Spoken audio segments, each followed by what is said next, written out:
नमस्कार, मैं अंकित और आप देख रहे हैं सिटी पोस्ट लाइव। बिहार में राज्यसभा की खाली सीटें को लेकर सियासी सरगर्मी जो है वो तेज हो गई है। जोड़ तोड़ और समर्थन जुटाने की कायावाद के बीच एमआईएम के बिहार प्रदेश अध्यक्ष अख्तरुल इमान ने राजद नेता और नेता प्रतिपक्ष तेजस्वी यादव से मुलाकात की है।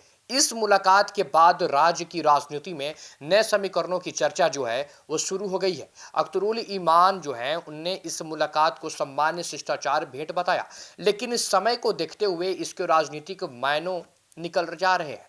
पत्रकारों के बातचीत में ईमान ने कहा कि यह भी विधायक है, मैं भी विधायक हूं, वे विपक्ष के नेता हैं और मैं अपनी पार्टी का अध्यक्ष हूं। ऐसे में मुलाकात होना कोई ताज्जुब की बात नहीं है। हालांकि बातचीत के दौरान उन्होंने अपनी मंशा साफ कर दी। इमाम ने कहा कि उन्होंने तेजस्वी यादव से राज्यसभा चुनाव में समर्थन देने की मांग की है। उनके शब्दों में, इस बार कम से कम हमें अवसर दीजिए, आइंदा हम आपको सहयोग करेंगे। इस बयान से साफ संकेत मिलता है कि एमआईएम की राज्यसभा की रेस में अपनी दावेदार मजबूत करना चाहती है। सूत्रों के मुताबिक तेजस्वी यादव ने इमाम की बातों को गंभीरता से सुना और आश्वासन दिया कि वे इस प्रस्ताव पर विचार करेंगे। हालांकि महागठबंधन के भीतर पहले से ही कई दावेदार मौजूद हैं। ऐसे में अंतिम फैसला आसान नहीं माना जा रहा है। इसी बीच तेजस्वी यादव ने अपनी जीत को लेकर आत्मविश्वास जताया है कि उन्होंने कहा कि महागठबंधन के पास पर्याप्त संख्या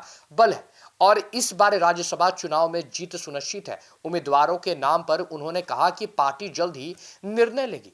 बिहार विधानसभा में एमआईएम के पास भले ही सीमित विधायक हो, लेकिन राज्यसभा जैसे चुनाव में हर वोट अहम हो जाता है।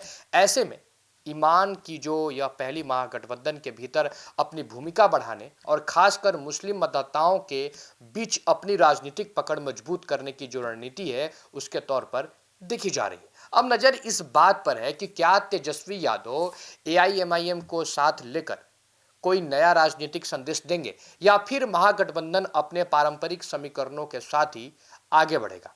फिलहाल राज्यसभा की इस सियासी जो विवाद पर है चले जाने के लिए तेज हो गई है। अब देखना यह है कि आगे क्या होता है। फिलहाल तमाम अपडेट्स के लिए बने रहे हमारे चैनल सिटी पोस्ट लाइव के साथ।